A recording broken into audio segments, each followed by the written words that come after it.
lot of times actors who've done soaps think it's great training. I mean, we were doing 100+ pages a day, churning them out, and there was something to be said about preparation at a young age and taking it seriously. But on a soap opera, they're going to move on to the next scene, no matter what. Whether you thought it was good or not, they're going to move on. And guess what? 2 o'clock tomorrow, that show is going to be on air, whether you liked your performance or not.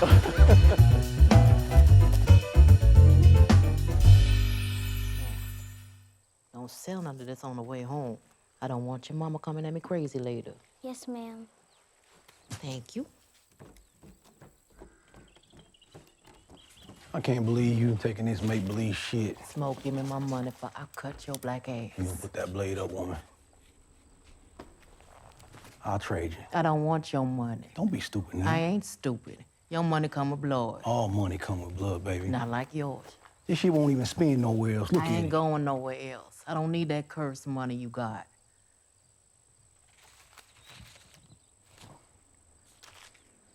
You know, woman, I've been all over this world. Cars, ships, trains. I've seen men die ways I didn't even know was possible. I ain't never saw no roots, no demons, no ghosts, no magic.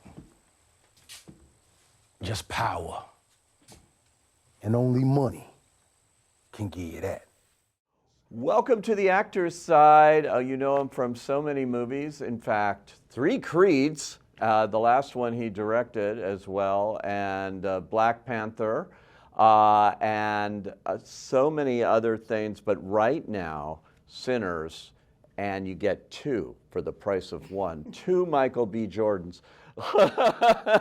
Welcome to the actor's side. Thanks for having me, man. I love movies where actors play opposite themselves, Do you? essentially. Oh, yeah. Okay. It goes back as far as you can imagine. I think my favorite is still like 90 years ago. Edward G. Robinson did a movie called The Whole Town's Talking. Okay. And he wasn't playing twins, but he was playing a guy, a meek accountant, who looked just like Public Enemy #1, Okay. this guy. Okay. And so you can imagine the hijinks begin on something like that. But you did it so well. Thank you. In Sinners. Thank you so much for the compliment. How did that come about that you wanted to play both Smoke and Stack? Was that always the intention with the beginning of this project? Yeah, I think when me and Ryan first started talking about the film and he first pitched to me the idea, he told me that there were, the stories circling around these identical twins, and he wanted me to play both of them. And it was just like, huh?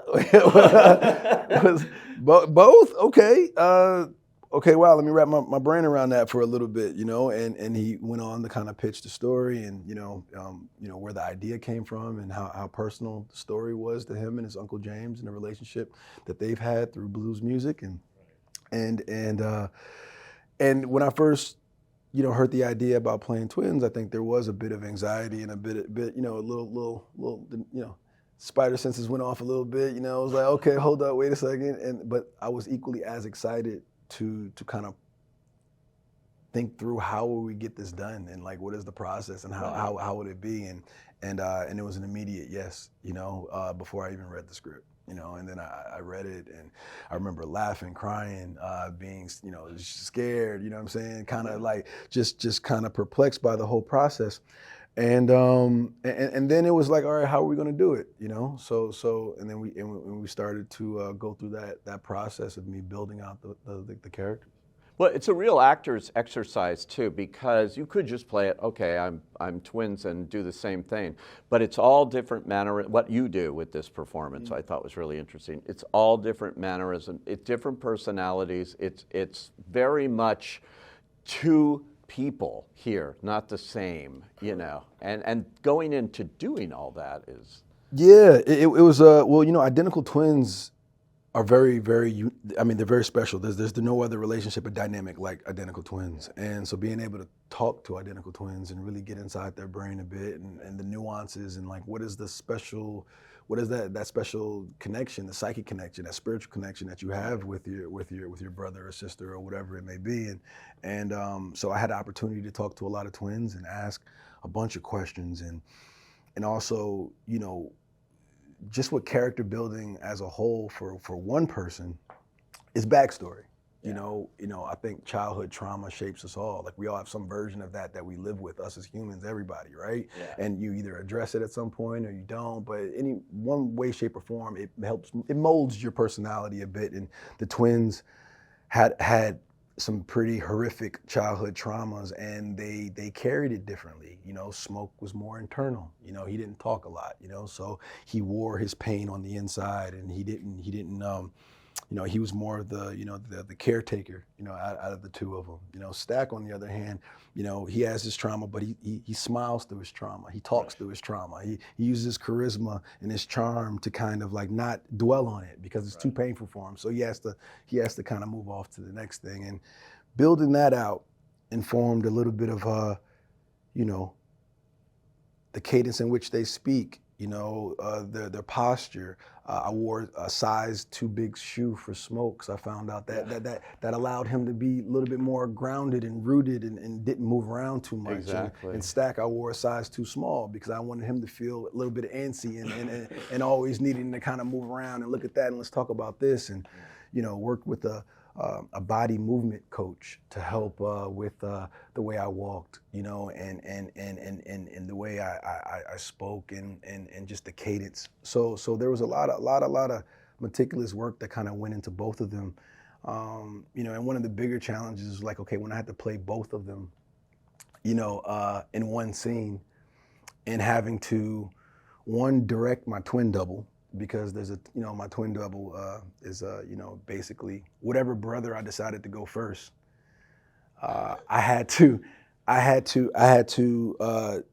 tell my twin double, I had to think about whatever the blocking, the movements, and performance I was going to do on the other side. Right. So I would rehearse as the other brother first, so he can watch me and move around a set and a scene, and then I would have him read and kind of like walk through those movements. But then I would go into the brother that I was going to be first, and then I would audition, you know, those character choices and movements.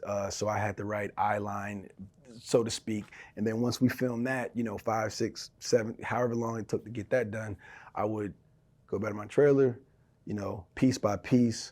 You know, I used that time because we were always stressed for time.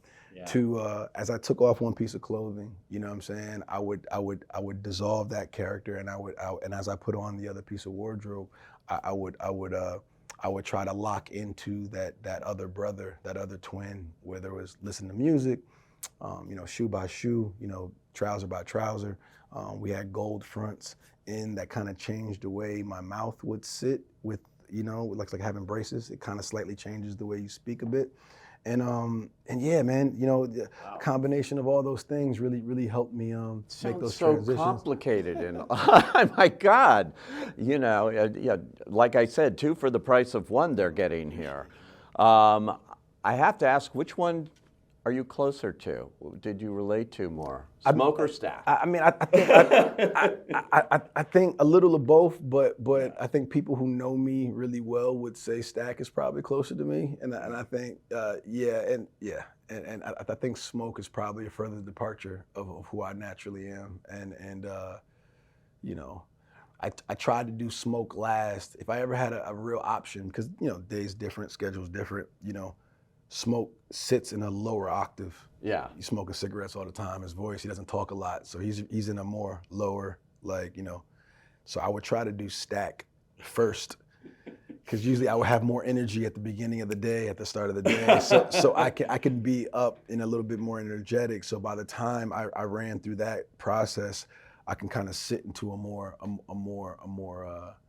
I don't know, grumpy. So you made sure Stack was number 1 on the call sheet.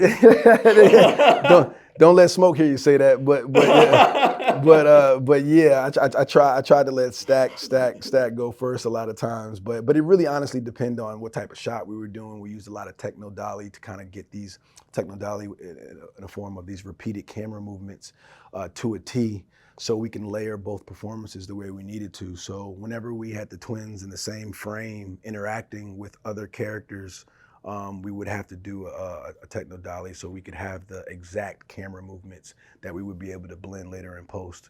So it was definitely a science that we had, and a technique that we had to develop, along with creatively, what was best for the performance at times. So it was a bit of a mixture of all that. You talked about working with some sets of twins to research this. Logan and Noah Miller, one of them? Correct. Yeah. Correct. Yeah. I mean, because I once, 15 years ago, moderated a panel at the Castro Theater in San Francisco with Ed Harris. I was doing a whole thing with him, and there was these two guys in the audience determined to meet him because they had the perfect idea for a movie. Okay. And they wound up coming backstage, and this whole thing, and they got that movie made off that night, showing up in the audience. And those were identical twins, and they came backstage, and I'm going like, who are you? But wow, they wrote a whole book about it. Wow. But yeah. They're incredible, talented writers, filmmakers themselves, and just being able to, ask them every ridiculous question that I'm pretty sure they've heard a million times throughout their lives, and really just help debunk a little bit of the myth and the unknown about that dynamic. And it was extremely helpful for me to have that in my back pocket and to apply that to the Smokestack Twins and some of the story.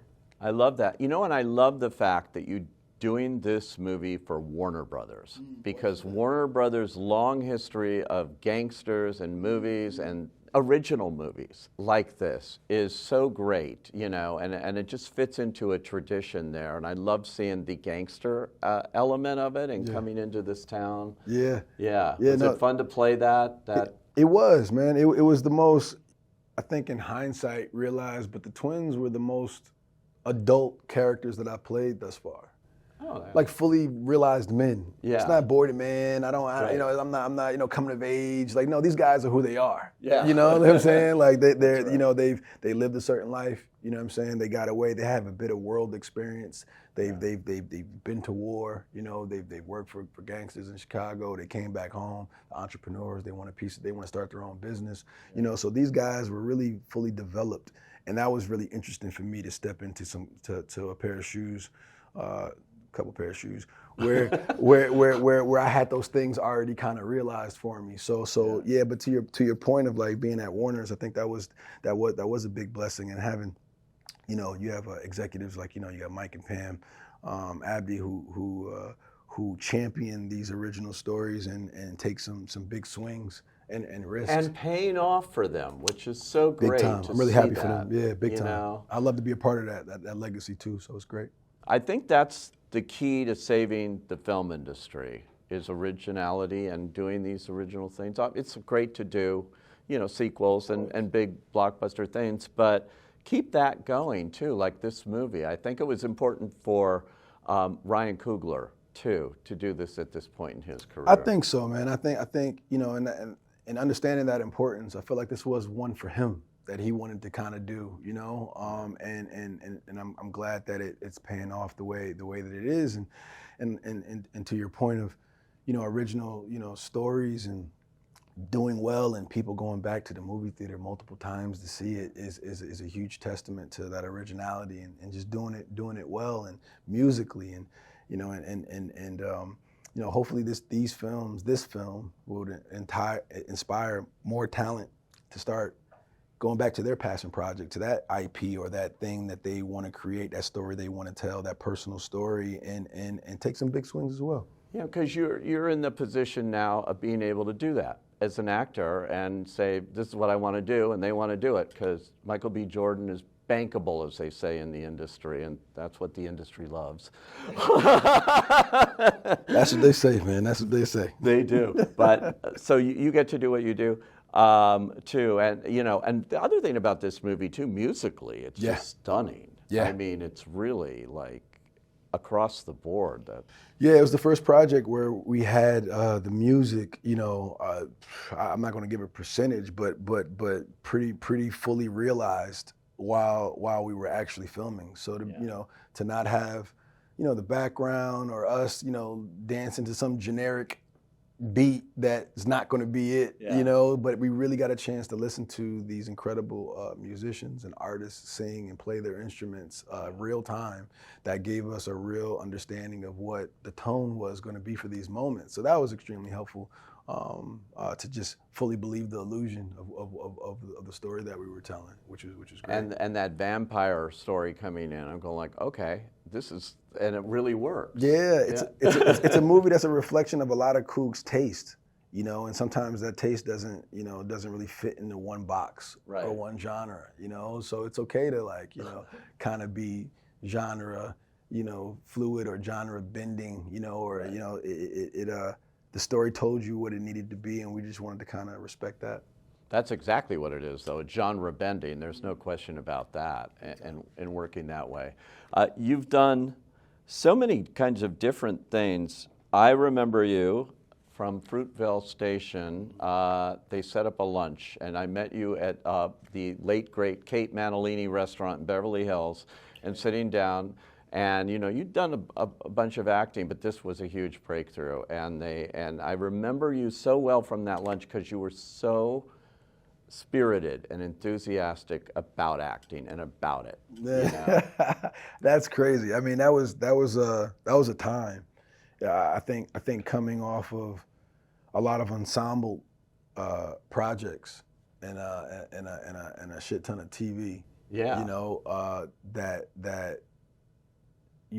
As a young actor, still had a lot of questions to myself, really, of what type of career am I going to have, and not like that there was any real pressure around to answer that question, but I guess the pressure that I kind of put on myself, or that restlessness of feeling of like, okay, can I open a movie? Can I carry a film? Am I a lead actor or not? What is this? I guess in this town, we love to put things in boxes, you know what I mean, in categories. So I found myself doing that to my own career, and coming, I guess the timing was perfect, because Ryan was writing this project for me, and I didn't know. So I guess that desire, that want, that question that I threw to the universe, I got quickly answered.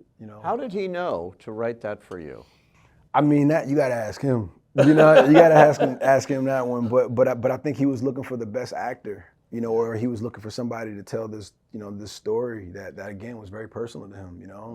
Story of Oscar Grant, and that tragically got his life taken from him.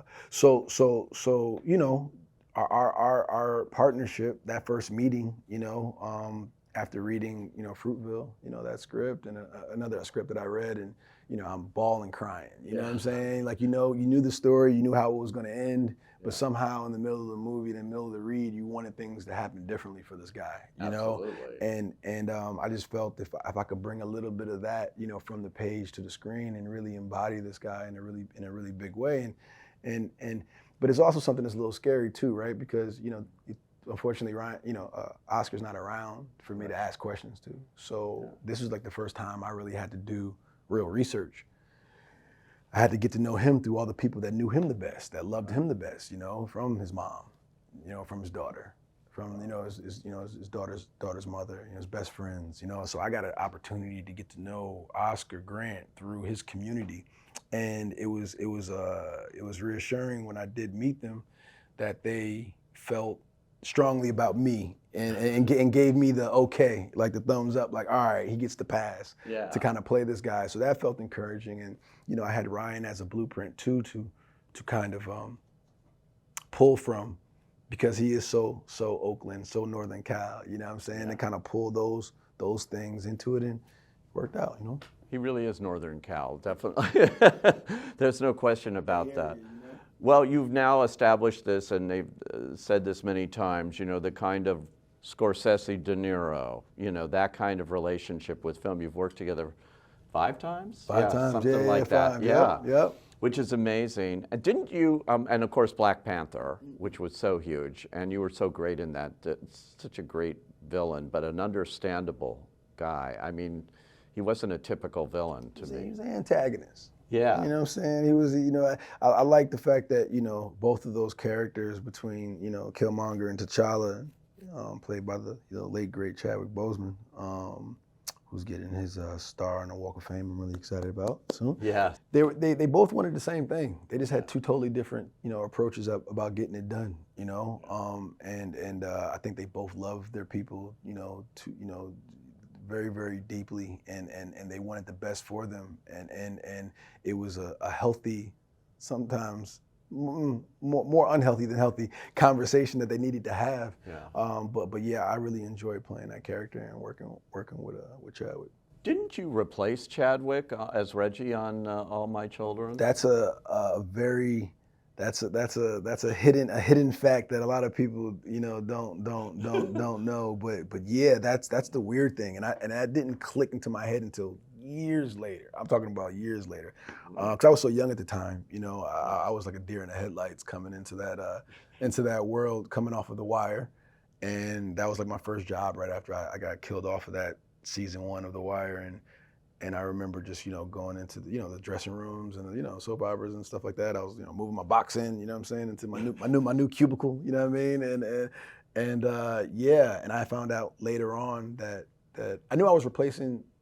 The character was going younger, but I had no idea, because I didn't watch soap operas at that point. I was, a young teenager. I wasn't watching soaps. I was in school, and so I found out all that stuff like years later. But it was crazy how our paths crossed. Yeah. Super early in our career, and then again later on. That's right then. Yes. Yeah. What's doing a lot of times actors who've done soaps think it's great training. I mean, in a lot of ways it is. Big time. Oh, I wouldn't trade that in for the world. That was everything, man. I got a chance to work opposite, Susan Lucci and Walt Wiley, and Darnell Williams, and so many actors that, I mean, we were doing 100+ pages a day. Churning them out. And there was something to be said about preparation at a young age and taking it seriously, because there was a time where I think earlier on my run in the soaps where I might not have knew my lines as well as I needed to, but on a soap opera, they're going to move on to the next scene, no matter what, whether you thought it was good or not. They're going to move on, and guess what? 2:00 tomorrow, that show is going to be on air, whether you liked your performance or not. It's going on. So I think one time of like not feeling so great about my choices and seeing it on, because my grandmother, of course, at the time, she was recording everything. So she had the VHS, it's her stories. She wasn't missing the stories. So she was going to have that. And then, watching them and then seeing that, it kind of scared me into, embarrassed myself almost into the point of like, I'm never going to be caught off guard again. And that was an early lesson that I needed to learn. So that was a lot of great things came from. The show must go on is the lesson, no matter what, You're never bigger than the show. No, never. But you probably have learned that as a director too. I mentioned, and Creed, it's a great series of films. Thank you. But you took it on. I did. And directed that, and extremely successfully. Nah, big time. It was a great,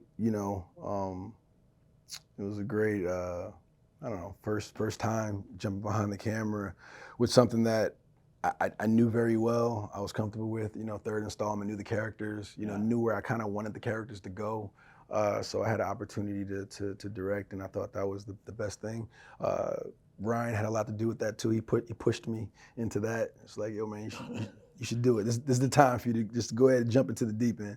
So that was always encouraging, because seeing somebody like Coog, who's like, looks like me, close to my age, doing the things that he was doing as a director, I was like, oh wow, okay, cool, maybe I could do that too. So that was extremely helpful. But yeah, directing's a new love that I have. I should say you're doing the Thomas Crown Affair now. I am. You finished it? I just wrapped. Just wrapped 3 days ago. Just 4 wrapped. days ago. Wow. 4 days ago. Okay. Yeah. Well, I love the Thomas Crown Affair. Steve McQueen. Yes. Pierce Brosnan. Correct. Who's ever done it in the past. Just those two. What's your reinvention take on it? Reimagination. Reimagination. You know, like the 99 Pierce Brosnan version was the one that I grew up and I fell in love with, and always, you know, whenever it was on, I was watching. And, you know, being a kid from New Jersey, you know, went to New York a bunch. Mom's an artist, grew up in an artist household. But I didn't go to a lot of museums as a kid, you know. So watching that movie, being inside of the Met, and just this wish fulfillment element of it all was something that I just really found fascinating, and it kind of stuck with me. Years later, found out that it was a remake, and I was like, oh wow, okay, cool. So then I got turned on to the McQueen version, Faye Dunaway, and just kind of that whole. I was like, wow, okay, cool. Put it to the side, didn't think about it anymore, and then, you know, years later, the opportunity came around for me to play this character, and I've been you know, I've been thinking about what my version would be for quite some time, and I got a chance to execute that. That's so cool. Oh, I can't wait for this. Did the robbery of the Louvre help this along in your mind now in terms of marketing coming out? You know, so crazy. That's so crazy, like the way, you know, art imitates life, exactly, and vice versa, right? You know, like so yeah. That was I got a lot of phone calls while we were filming. It was like, Mike, is this you? Is this y'all? Like nah, that wasn't us, but it's interesting, you know. Oh, totally. Yeah, it's very. Sometimes it's hard to keep up with life, you know, when you're doing movies. Big time. Everything. But you as Thomas Crown is going to be something, I think. I think we did something interesting. I hope other people feel like they like it. You know, they like it too. A lot of actors have kind of, I don't know, idols or inspirations. Who is yours growing up? Because you're talking about seeing these movies and looking at it maybe one day, but are there actors? But you know, the interesting thing is, man, with me, to be perfectly honest, is that, you know, when I was watching movies as a kid, I never thought of it as a profession, as something that I was going to do, you know? Like it wasn't, even when I started at like 11, 12 or whatever it was, going on go-sees and things of that nature, the idea of me being a professional actor for like a living or a career at that young age it didn't cross my mind at all. It was just something to do, that's something that I was good at. You know, as a kid, you want to hear some yeses and say, you want some type of success when you're a kid, and so I think a lot of the people that are, you know, the mentors or people that I looked up to was like, you know, my examples were my parents, you know, and I didn't really fan out. I wasn't really a fan of many things, you know. I think, you know, you asked me at 17 what I was gonna do. The NBA was still on my mind. Somewhere in there was like some type of sports, you know. Like I wanted to go to college. Well, you were in football too. Basketball, you know, basketball was my sport. Football was kind of like the thing that kind of came along a bit later, but more basketball, baseball. But mentors for me, man, cinematically. You know, there's the, you know, the Denzels, you know, Tom Cruise, you know, Brad Pitts, you know what I'm saying? You got, you know, man, love Ed Norton, you know what I'm saying? Paul Giamatti, you know what I'm saying? Cats that I looked at, Harrison Ford's, like there's movies, big. I loved like action adventure, like I love fantasy and sci-fi, you know what I'm saying? Like my imagination was always, why I probably love anime so much and things of that nature. Yeah, you're a big fan of anime, aren't you? Love animation, yeah, I love anime. And I think it even creeps into some of your work here.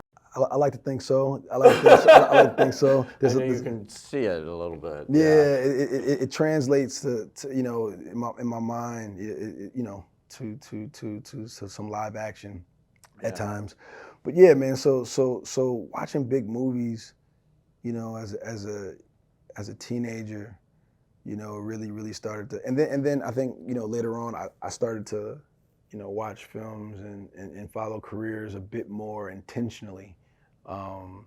Of like choices and like, okay, cool. How old were they when they were doing these types of things, or what applies to that? And like, okay, cool. Is there a formula to it? Is it not? I don't know. Let's look at it. So there was a bit of that kind of being a student of it that came later on. But when I was younger, I think I was just kind of moving at my own pace at whatever life threw at me at the moment. Yeah. Well, you're moving at a big pace right now. Director, producer, actor, all of it. Are you going to work with Ryan Coogler again in any time? Any plans to do that? I mean, I think we always plan to work on something together. So yeah. To say that this Sinners would be the last one, I think would be a bold-faced lie. You know? Let's hope so. Yeah, you know, I think we got quite a few more things to kind of do, but you know, not really sure what the next one is. That's cool. Well, thanks for joining us. The movie is Sinners. If you haven't seen it, you're one of 3 people. But check it out. Check it out. This is Michael B. Jordan. Thank you so much. Thanks, Pete, man. Always good talking with you.